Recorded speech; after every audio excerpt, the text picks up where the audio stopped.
The burning ship crashed less than 300 yards from Ethan's station, lighting the snow red like a second sunrise. Everyone else ran. He ran toward it. Inside the wreck, chained to the floor like cargo, was a silver-skinned alien girl bleeding glowing blue across the metal. She grabbed his throat the second he freed her. "Humans sell everything," she whispered. Ethan looked at the shock collar around her neck and quietly cut the chain. Hours later, bounty hunters arrived with a reward worth millions, warning him the girl was an alien princess who started a war. Ethan reached for the station controls to hide her anyway, but behind him, the empty bed was still warm. The night Ethan Cole met the alien girl, the sky sounded like it was tearing apart. The warning sirens began at 2:14 a.m. sharp, long mechanical screams rolling across Outpost K7 like dying whales in the dark. Ethan looked up from the engine core beneath his hands just as the station lights flickered red. Outside the frost-covered window, something enormous burned through the clouds above the colony. Not a meteor. Meteors didn't change direction. The object twisted across the sky, trailing silver fire, low enough to shake the steel walls around him. Workers started running through the corridor almost immediately, boots slamming against grated floors. Voices overlapping. Someone yelled about impact range. Someone else shouted that Orbital Command was already evacuating Dock 3. Ethan stayed where he was for exactly 3 more seconds. Long enough to see it happen. Through the storm outside, he caught a glimpse of the ship's cockpit. A cracked front canopy glowing orange from atmospheric friction. And behind the fractured glass, a hand. A human hand would have pounded wildly. Panicked. Desperate. But this one moved slowly. Weakly. Pressing once against the glass before disappearing behind smoke. Ethan stood up so fast his wrench clattered across the floor. "Cole," his supervisor barked from the corridor. "Forget it. Rescue teams are grounded until the storm passes." Ethan was already pulling on his thermal jacket. "That thing's going down less than half a mile from us," he said. "Exactly," the man snapped. "Which means whatever's inside is already dead." Ethan didn't answer, because maybe that was true. But dead things didn't reach for help. The colony doors groaned open against 80-mile-per-hour winds. Ice needles sliced across Ethan's visor the second he stepped outside. The cold out there wasn't normal cold. It was vacuum-fed winter from a moon that barely tolerated life. Every breath tasted metallic. Every step crunched through layers of frozen ash and snow. In the distance, the crashed ship burned against the white landscape like a wound. Half buried in ice. Pieces of black metal scattered for hundreds of feet around the crater. Ethan's boots sank nearly 6 inches with each step as he fought the storm toward the wreck. The heat from the impact hissed against falling snow. He climbed over shattered debris, ducked beneath twisted support beams, and finally reached the broken cockpit hatch. The inside smelled like ozone and burned circuitry. Dim blue emergency lights flickered weakly along the walls. Then he saw her, chained to the floor. Not sitting. Not restrained for safety. Chained. Silver cuffs wrapped around pale glowing wrists connected to the deck by magnetic locks. A girl no older than 25 by human standards leaned against the wall beside them, breathing slowly through cracked lips tinted faint blue. Her skin shimmered like moonlight beneath water. Silver, but not metallic. Alive.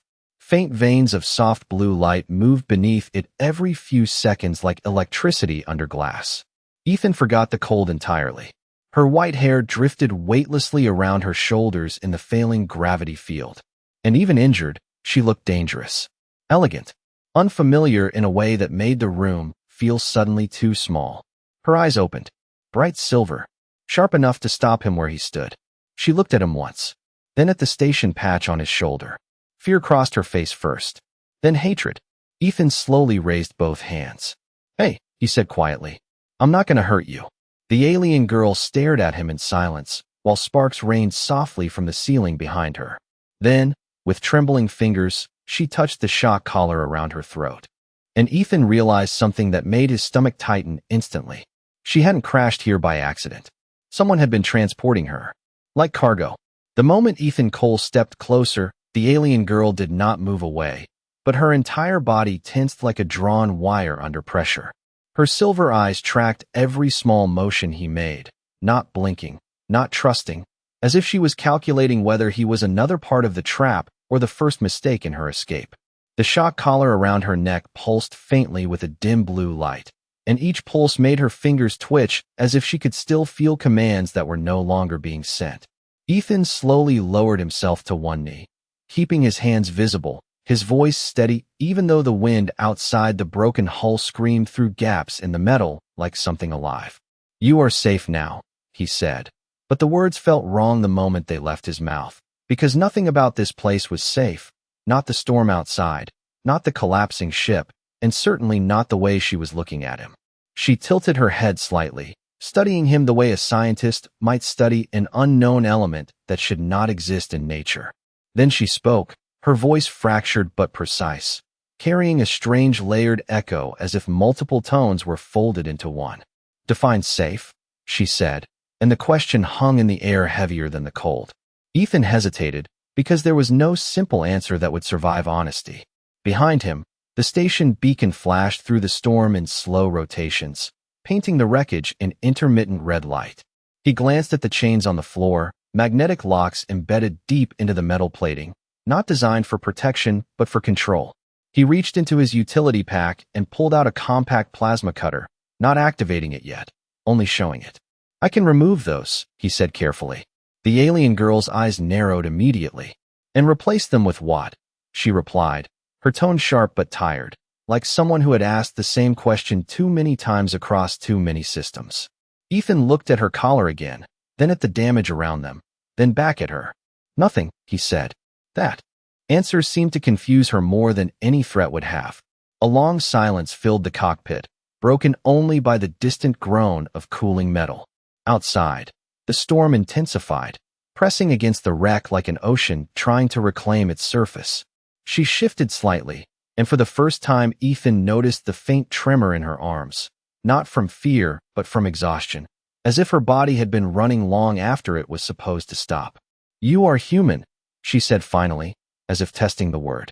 "Yes," Ethan answered. "Ethan Cole."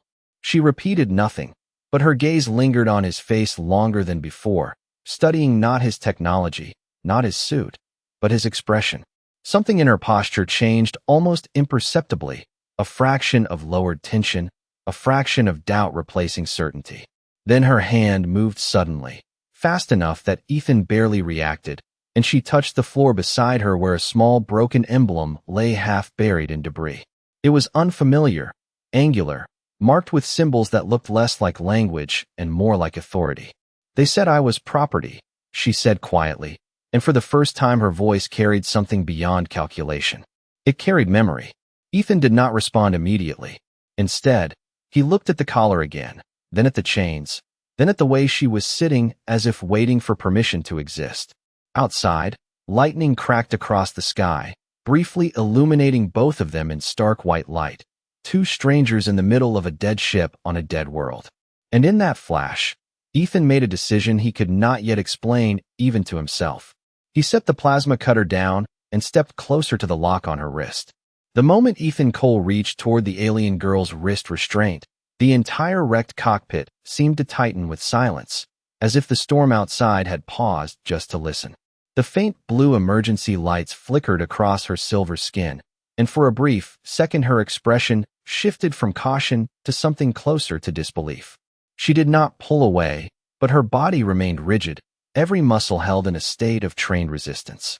Ethan stopped his hand halfway, not touching the lock yet, giving her space that felt more important than any tool in his pack. "I am not going to force anything," he said quietly, his voice steady but low, as if even sound might break something fragile between them. The alien girl studied him for a long moment, her breathing uneven, as though she was recalibrating her understanding of what kind of human stood in front of her. Then she spoke, slower than before. "Every system I have encountered has forced something," she said. Her eyes dropped briefly to the chains embedded in the floor, then returned to him. Ethan followed her gaze and for the first time saw not just restraints, but design, intentional structure meant for control, not protection. Outside the wreck, wind slammed against the hull again, causing a deep metallic echo that rolled through the corridor like distant thunder. Ethan shifted slightly closer to the lock mechanism, but instead of activating the plasma cutter, he scanned it with his wrist device. Data streamed across his visor in soft green text, showing complex encryption layered over emergency-grade magnetic seals. This was not standard cargo security. This was high-level containment. He exhaled slowly. "Whoever brought you here did not want you to leave," he said. The alien girl's fingers tightened slightly against the floor, a subtle reaction that betrayed more emotion than her voice ever did. "That is correct," she answered. A pause stretched between them, long enough for the storm to shift in intensity outside. Ethan crouched fully now, closer to her level, not invading but aligning. "Then I am going to change that," he said. She looked at him sharply, as if the statement itself was a malfunction in logic. "Why?" she asked, not with curiosity, but with suspicion shaped by exhaustion. Ethan did not answer immediately. He glanced at the broken emblem on the floor again, the unfamiliar insignia catching faint light from the failing systems. Then he looked back at her. "Because you are still here," he said. The answer did not satisfy her, but something in it disrupted her certainty. For the first time, her gaze softened by a fraction, not trust, but uncertainty replacing absolute assumption. Ethan placed his palm near the lock interface without activating it yet, allowing proximity without control. The system responded with a faint hum, scanning him, rejecting him, then re-evaluating as his device spoofed basic access protocols. The lock clicked once, not opening yet, but acknowledging interference. The alien girl's eyes widened slightly. Not fear this time. Something closer to realization. "You should not be able to do that," she said. "I work with machines every day," Ethan replied quietly. "Machines only do what someone tells them to do." Another silence settled between them, deeper than before, not empty, but shifting. Outside, lightning fractured the sky again, briefly illuminating the cockpit in a cold white flash. In that moment, she looked less like a prisoner and more like someone waiting at the edge of a decision that would define everything after it. Ethan adjusted the device once more, and the first layer of the restraint system released with a soft mechanical sound, not dramatic, not loud, but final in a way that changed the air inside the wreck. The alien girl did not move immediately. She only looked at her freed wrist, then at Ethan, as if trying to understand whether freedom could exist without consequence. The moment the first restraint released with a soft mechanical click, the alien girl did not immediately move, as if her body no longer trusted the concept of freedom enough to react to it. Her silver eyes remained locked on Ethan Cole, studying him with a depth that felt heavier than the cold air circulating through the broken cockpit. For a few seconds, the only sound was the storm outside, wind pressing against the hull like an unseen ocean trying to reclaim a lost object.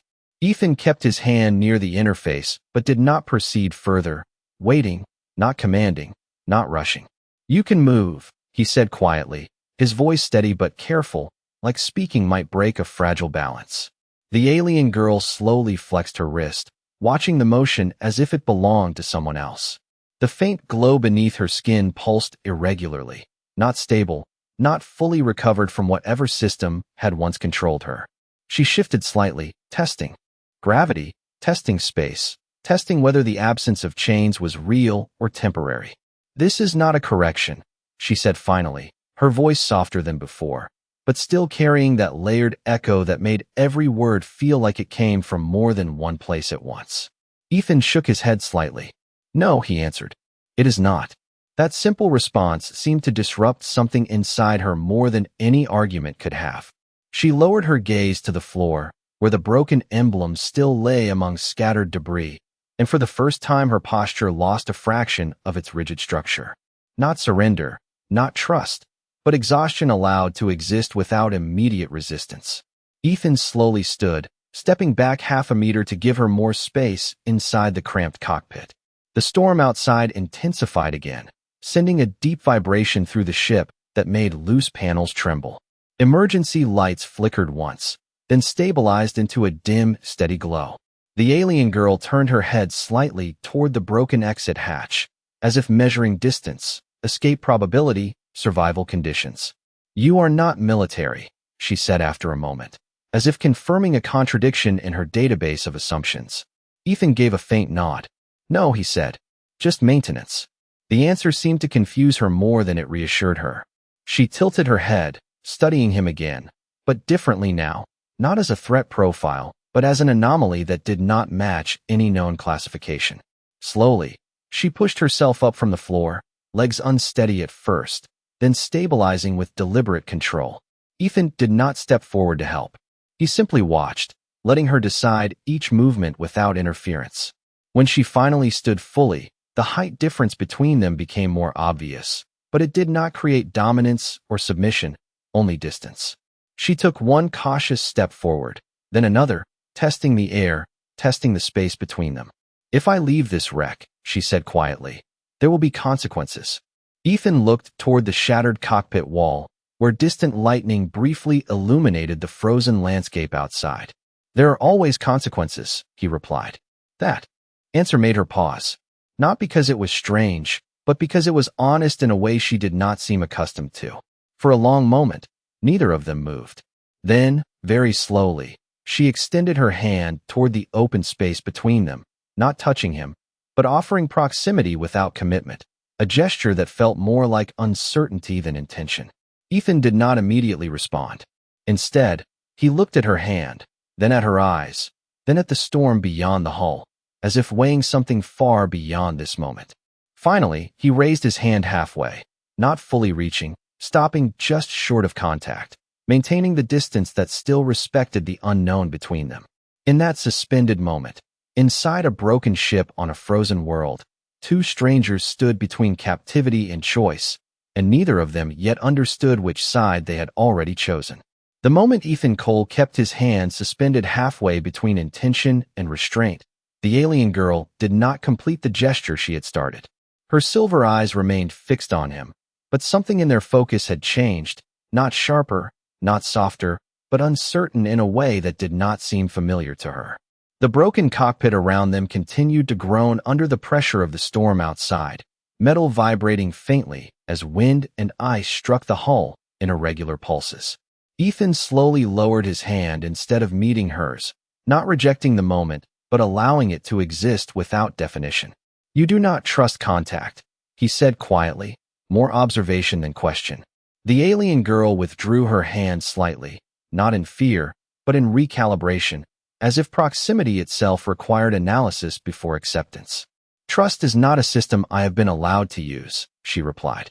Her voice carried that layered resonance again, but now there was something else beneath it, a faint instability that suggested exhaustion was beginning to outweigh control. Ethan looked at her wrist again where the restraint had been removed. There was a faint circular mark, not physical damage but a trace of energy imprint, as if the device had once defined the boundaries of her movement more than her own will. He turned slightly and moved toward a small maintenance panel embedded in the cockpit wall. It was not designed for medical use, but Ethan knew enough about ship systems to reroute energy flow in emergencies. He opened it carefully, exposing dimly glowing circuits and slow pulsing power lines. The alien girl watched him without moving closer, her posture still guarded, but no longer fully defensive. Outside, the storm shifted again, and a low-frequency vibration rolled through the wreck, causing scattered debris to tremble softly against the floor. Ethan connected his wrist tool to the panel, and a faint diagnostic glow filled the space between them. Power levels were unstable, life support failing in secondary compartments, and heat distribution was collapsing toward critical imbalance. Without thinking much, he redirected a small portion of auxiliary heat toward the cockpit area. A faint warmth began to spread, subtle at first, barely noticeable against the cold metal surroundings. The alien girl reacted immediately, her head tilting slightly, as if sensing the change through more than physical touch. "You are altering environmental conditions," she said. Ethan nodded once. "You are freezing." She did not respond at first, as if processing the logic behind the action rather than the action itself. Her gaze shifted briefly to the broken hull, then back to him. "Most species conserve energy in survival scenarios," she said. Ethan gave a small, almost invisible shrug. Most species do not have guests from a crashing ship in their maintenance bay. That response caused something in her expression to shift again, not emotional yet, but less rigid than before. The silence that followed was no longer tense, but observational, as if both of them were learning the rules of a space that had not existed moments ago. Slowly, the alien girl moved one step closer to the warmth source, not toward Ethan, but toward the environmental adjustment he had made. Her movements were careful, controlled, but no longer entirely defensive. Ethan remained where he was, not closing distance, not increasing pressure, simply continuing the adjustments to stabilize temperature and oxygen balance within safe parameters. Why maintain my survival probability? She asked after a long pause. Ethan did not look up immediately from the panel. Because you are still here, he answered again. The same logic as before, unchanged but now repeated in a different context. She seemed to consider this for a longer moment than anything else he had said. Outside, lightning briefly illuminated the frozen terrain again, casting both of them in a pale, fractured light through the damaged hull. The alien girl turned her head slightly toward him, studying not his actions this time, but his consistency. That is not standard behavior, she said. Ethan finally looked up. Neither is your arrival. For the first time, something resembling hesitation replaced certainty in her expression, not weakness, but a recalibration of expectation. The warmth inside the cockpit stabilized, the storm continuing outside but no longer fully dominating the space between them. And in that fragile balance of heat, silence, and broken systems, neither Ethan Cole nor the alien girl stepped away, as if both had unknowingly agreed to remain inside a moment neither of them yet understood. The silence inside the wrecked cockpit did not feel empty anymore. It felt measured, like something between two uncertain systems trying to synchronize without a shared language. Ethan Cole remained near the environmental control panel, his hands moving with calm precision as he monitored temperature stabilization and oxygen flow across the damaged compartment. The faint warmth he had redirected continued to spread slowly, reducing the sharp edge of the cold that had been pressing against both of them since the crash. The alien girl stood a few steps away now, no longer testing escape routes, but also not fully lowering her internal defenses. Her silver eyes followed every subtle movement Ethan made, not with suspicion alone anymore, but with a layered confusion that seemed to come from observing behavior that did not match any expected survival pattern. Ethan adjusted a final sequence on the interface, then stepped back slightly, allowing the system to run on its own. Environmental stability is now within survivable range, he said quietly, more to himself than to her, as if confirming a fact rather than announcing it. The alien girl turned her head slightly toward him. You are prioritizing my survival over your own resource consumption, she said. Ethan looked at the faint power readings displayed on the panel. It is not a significant loss, he replied. That answer did not satisfy her. Instead, it seemed to deepen the question forming behind her gaze. Slowly, she took another step closer, not toward him directly, but into the shared space the system now regulated between them. The heat from the redirected energy made the air less hostile, and for the first time since the crash, the difference between human and alien comfort thresholds began to narrow within the same environment.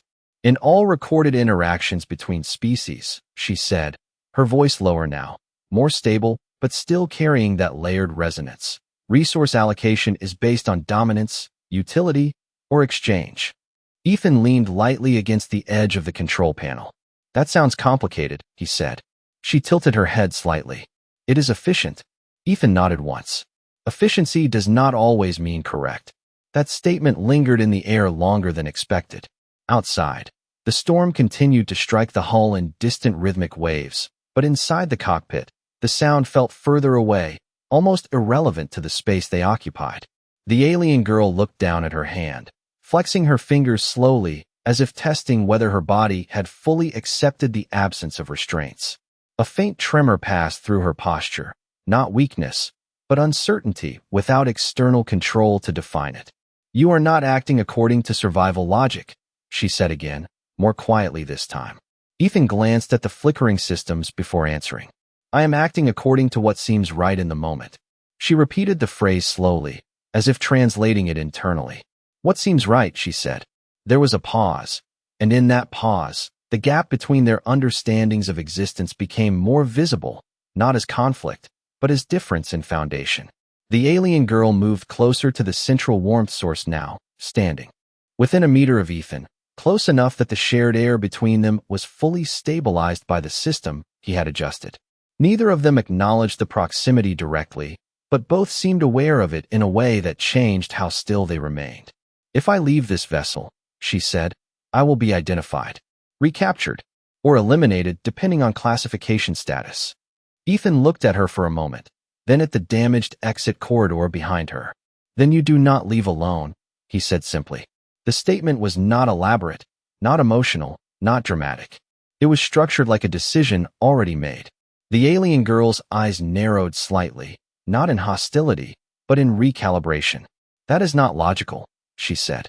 Ethan responded without hesitation. "Probably not." That answer should have ended the exchange, but instead it extended it. She studied him longer than before, as if searching for hidden parameters that would explain deviation from expected behavior. Slowly, she turned her gaze toward the broken cockpit window where the storm continued to rage, then back to him again. For the first time, her posture softened by a fraction, not in trust, but in the absence of immediate resistance. The system continued stabilizing around them, maintaining a fragile pocket of survivable conditions inside a vessel that was otherwise failing. And within that small, controlled environment, two completely different forms of logic remained standing in the same space, neither fully understanding the other, but neither stepping away from the possibility that understanding might still occur. The moment the stabilization system reached a steady rhythm, Ethan Cole noticed something change in the external sensor feed. It was subtle at first, a distortion in the storm pattern outside the wrecked cockpit, like the wind itself was being interrupted by something moving with intent rather than nature. He turned slightly toward the console, narrowing his focus as new readings began to populate the screen in irregular intervals. Not emergency signals, not distress calls, structured transmissions. The alien girl noticed his attention shift immediately. Her posture tightened again, not returning fully to fear, but to alert recognition. "You sense it," she said quietly. Ethan did not look away from the display. "Something is approaching," he replied. The words were calm, but the timing was not. Outside, the storm continued to sweep across the frozen terrain, but now there were additional patterns within it, small bursts of controlled energy cutting through the chaos. Ethan accessed the external cameras, rerouting power from non-essential systems. The feed flickered for a moment before stabilizing. What appeared on the screen was not natural movement. It was coordinated. Multiple craft descending through atmospheric turbulence, maintaining formation despite the storm conditions. The alien girl stepped closer to the console without realizing it. Her eyes locked on the images as if she was already calculating outcomes faster than the system could display them. "They found the signal trace," she said. Ethan glanced at her. Signal trace from what? She hesitated for the first time since the crash, just briefly, but long enough for him to notice the weight behind it. "My containment beacon," she answered. The words changed the atmosphere inside the cockpit without any physical shift. Ethan looked back at the screen. The vessels outside were now visible through intermittent clearing in the storm, dark silhouettes against the frozen landscape, descending slowly toward the crash site. Not aggressive in motion, but absolute in direction. "They are not rescue units," Ethan said. It was not a question. The alien girl shook her head slightly. "No," she replied. "They are recovery units." Ethan processed that silently, adjusting parameters on the console, scanning for escape vectors or environmental cover. The system returned limited options. Exposure outside the wreck would result in rapid detection. Staying inside would eventually lead to identification once external scans penetrated the hull. There was no stable outcome that did not involve confrontation of some kind. The alien girl watched his hands move across the interface. "You are calculating survival probabilities," she said. Ethan nodded once. "That is what systems do." She turned her gaze toward him. "And what do you do?" she asked. Ethan paused for a fraction of a second longer than usual. "I adjust systems," he said.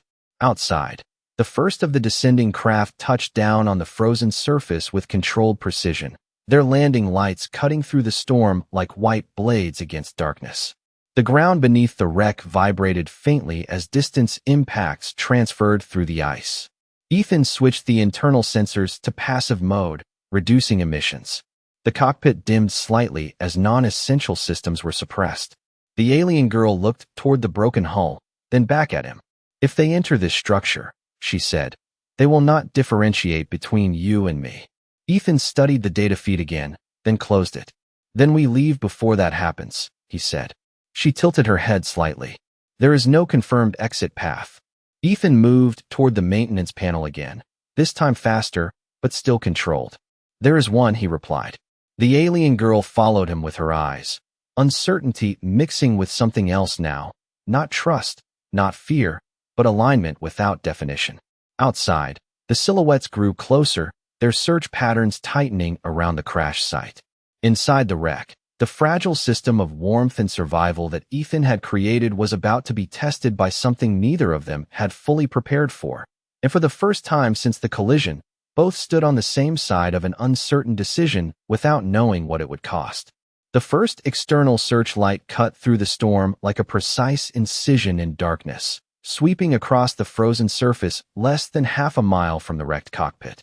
Ethan Cole immediately lowered his body closer to the console, reducing his profile as he monitored the incoming skin patterns. The alien girl stood still beside him, her presence no longer uncertain but fully focused, as if every survival instinct she had ever learned was now active at once. They are initiating structured sweep protocol, she said quietly. Ethan adjusted the passive sensor filter, reducing emissions further.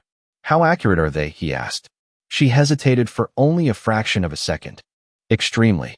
Outside, the descending craft stabilized in formation, their landing points now clearly positioned around the crash site in a widening perimeter. The storm still raged above them, but the technology cutting through it was unaffected by weather, unaffected by distance, operating with deliberate precision. Ethan accessed the internal layout of the wreck again, calculating every possible route through the damaged corridors. The system returned one viable option, a maintenance conduit leading beneath the primary hull, partially collapsed but not sealed. There is a sub-level access route, he said. The alien girl immediately turned toward the direction he indicated on the schematic. It leads to external ice tunnels, she said, recognition returning quickly. Yes, Ethan replied. A distant vibration echoed through the structure as one of the external units deployed scanning pulses. The entire cockpit trembled slightly, dust and frost falling from overhead panels. Time was no longer abstract. It was measurable in proximity. The alien girl moved closer to the console, her eyes fixed on the shifting tactical display. If they confirm identity signature, she said, this vessel will be sealed and extracted with or without internal consent. Ethan looked at her. And you are the target. She did not deny it. That silence was confirmation enough. Ethan pulled up environmental schematics of the lower access route, rerouting remaining power to illuminate emergency path markers. The system responded with intermittent lighting sequences, unstable but functional. We move now, he said. The alien girl studied him again, as if verifying consistency under pressure. You will be marked as an associate, she said. Ethan paused briefly. Then I will be marked. That answer caused a small shift in her expression, not emotional in a human sense, but a recalibration of expectation once again. Outside, another sweep of light passed directly over the wreck, pausing for a fraction longer than before, as if the system had detected irregular heat distribution inside the hull. Ethan immediately cut all non-essential heat output except the minimal threshold required for survival.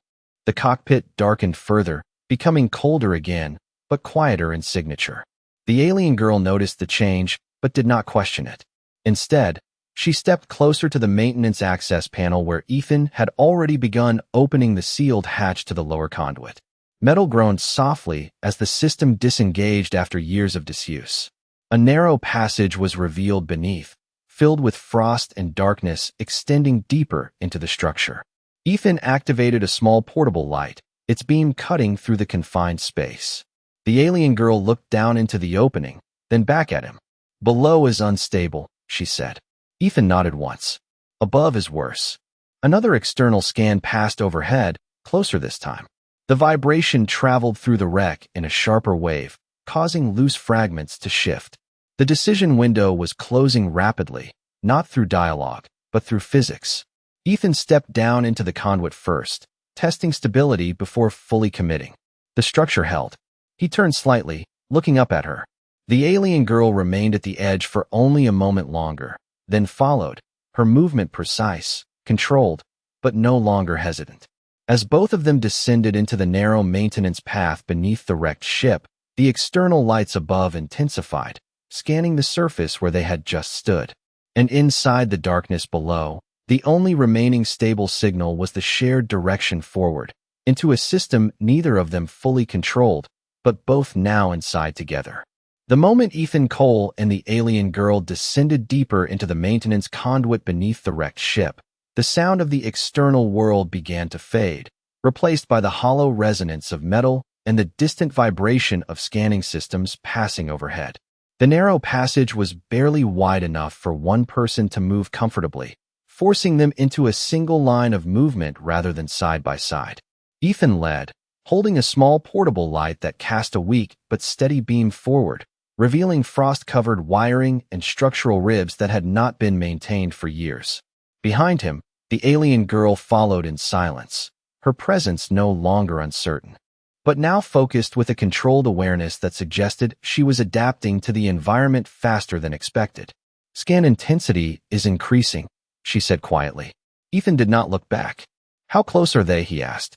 A brief pause followed, as if she was calculating based on multiple overlapping signals. "Close enough to detect heat variance through structural shielding," she replied. That answer was enough for Ethan to adjust his pace without stopping. The conduit sloped downward slightly, leading toward deeper sublevels where external detection would be more difficult but structural integrity less reliable. Small fragments of ice crumbled under their movement, echoing softly through the confined space. Above them, faint pulses of light from the recovery units occasionally penetrated through structural gaps, creating brief flashes that illuminated the tunnel in fragmented intervals. The alien girl placed her hand lightly against the wall as she moved, not for support, but as if reading vibrations through contact. "They are narrowing search radius," she said after another moment. Ethan checked the portable interface attached to his wrist. The readings confirmed multiple converging scan paths above their position. "Then we keep moving," he said simply. There was no elaboration, no uncertainty in tone, only continuation. The passage eventually widened slightly, revealing a junction where old maintenance lines intersected with emergency evacuation routes. Ethan paused briefly to analyze directional markers, most of which were partially corrupted or unreadable. The alien girl stepped closer to the junction wall, her eyes scanning faint etched symbols embedded in the structure.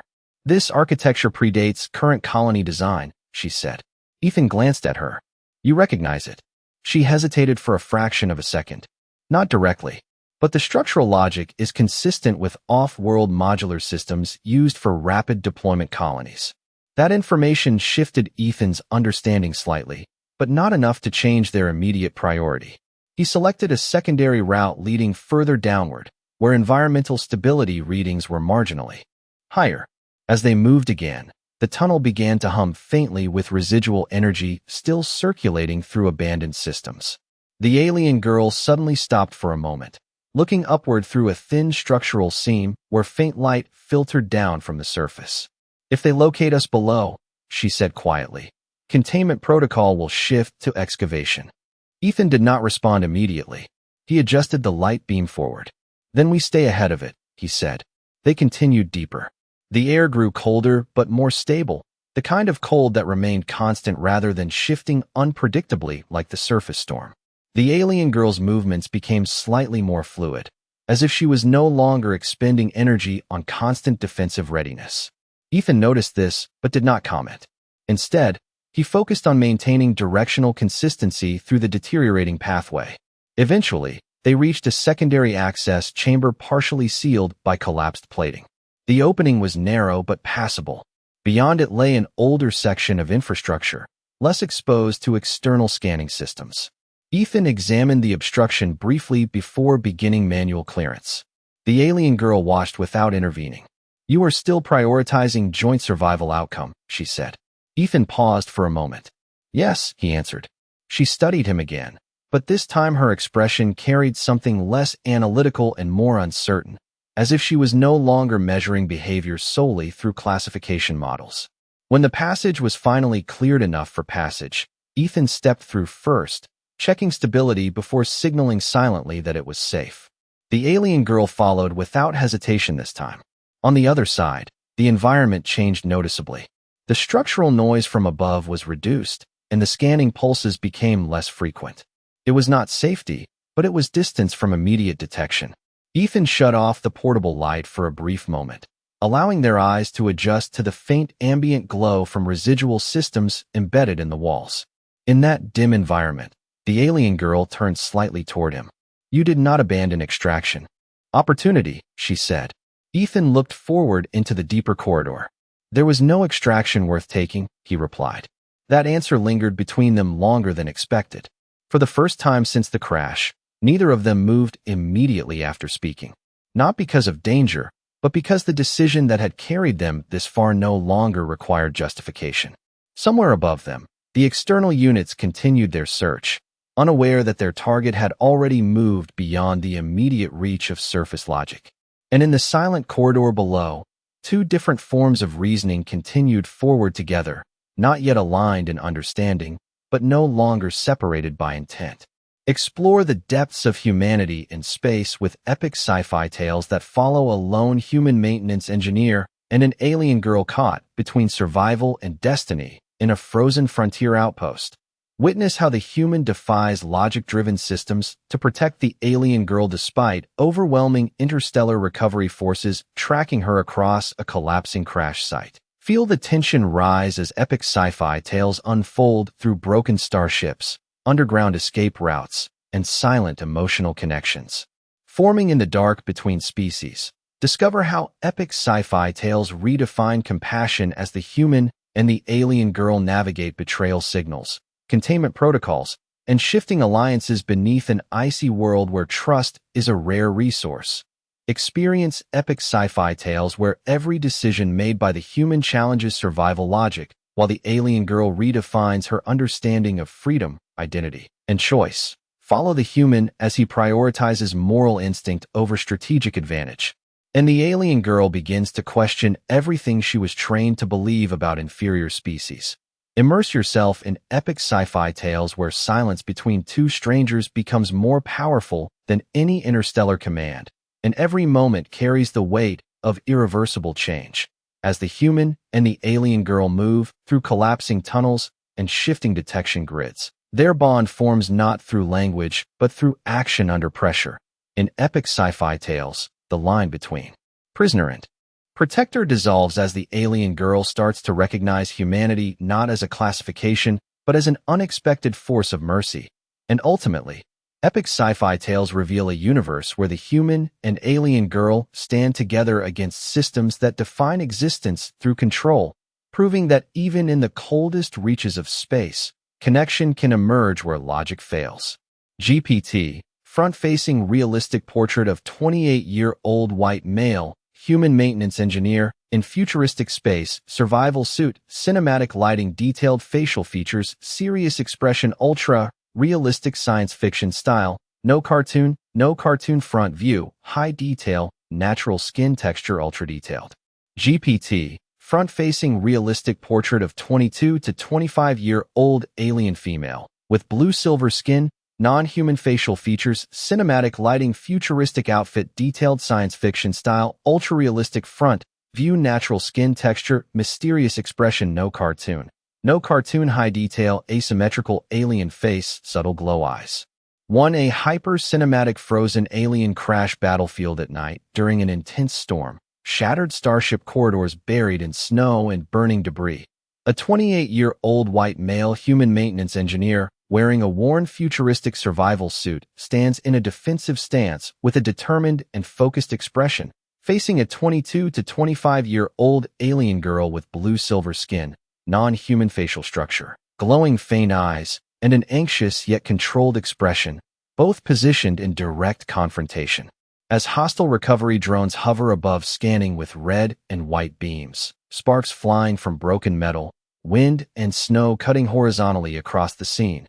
Dramatic lighting with extreme contrast, tension of survival and mistrust between the two characters, ultra-realistic sci-fi environment, detailed textures of frost and metal, emotional intensity of trust versus survival instinct, cinematic depth of field. No cartoon. 1, 2.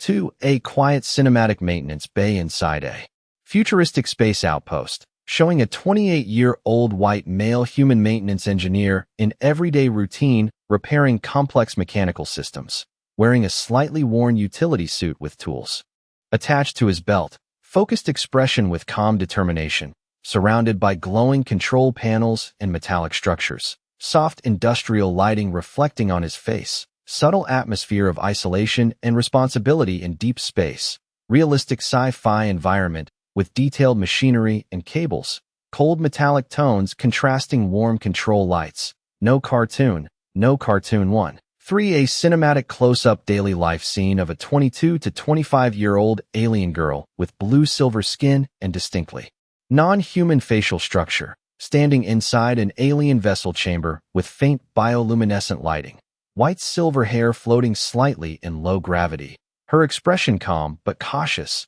eyes glowing softly as she observes her surroundings, subtle markings of restraint history visible in the environment. Futuristic alien architecture with geometric patterns and organic mechanical fusion. Atmosphere of quiet survival and introspection. Ultra-realistic sci-fi lighting, detailed skin texture.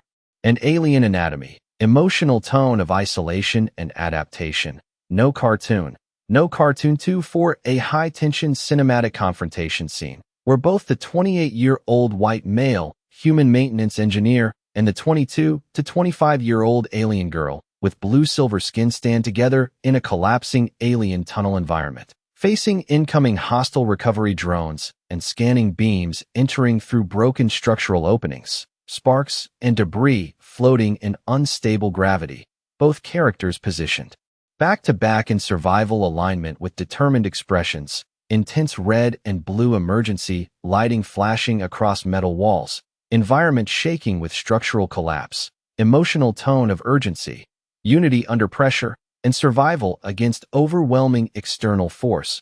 Ultra-realistic sci-fi cinematic detail. No cartoon 1, 2. 5. A cinematic underground escape sequence inside narrow frozen maintenance tunnels beneath a crashed alien ship, showing the 28-year-old white male human leading with a portable light illuminating frost-covered walls and damaged cables, while the 22 to 25-year-old alien girl follows closely behind with alert expression and controlled breathing, both moving through tight metallic corridors with condensation in the air, faint vibrations from enemies scanning above creating tension, cold blue lighting mixing with warm handheld light, atmosphere of fragile cooperation and urgent escape. Ultra-realistic sci-fi environment, detailed textures of ice, metal, and machinery, emotional tone of trust slowly forming. No cartoon 1, 2. 6. A cinematic emotional ending scene on a vast frozen alien landscape under a dim storm-filled sky. The 28-year-old white male human maintenance engineer stands alone in the foreground wearing a worn survival suit, looking toward the horizon with a calm but emotional expression, while in the distance the 22 to 25-year-old alien girl with blue-silver skin stands near a hovering alien extraction vessel glowing with soft light, both separated by distance but emotionally connected, snow drifting across the scene, remnants of crashed ship behind them, soft atmospheric lighting with melancholic sci-fi tone, sense of unresolved bond and transformation between human and alien. Ultra-realistic cinematic depth. No cartoon 1, 2.